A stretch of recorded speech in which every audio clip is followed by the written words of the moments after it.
জ্বালানি সংকটে আবারও কিউবা জুড়ে দেখা দিয়েছে লোডশেডিং। মার্কিন প্রেসিডেন্ট ডোনাল্ড ট্রাম্পের জ্বালানি সংক্রান্ত অবরোধের জেরে এক সপ্তাহের মধ্যে দ্বিতীয়বারের মতো বিদ্যুৎ বিভ্রাটের কবলে পড়ল দেশটি।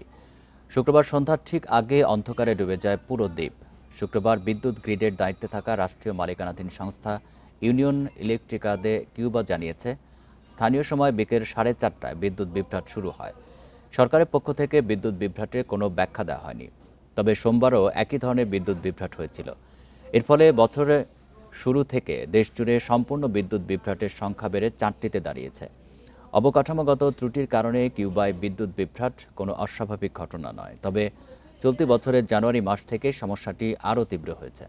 ওই সময় মার্কিন প্রেসিডেন্ট ডোনাল্ড ট্রাম্প কার্যত কিউবার বিদেশি তেলের সরবরাহ বন্ধ করে দেন।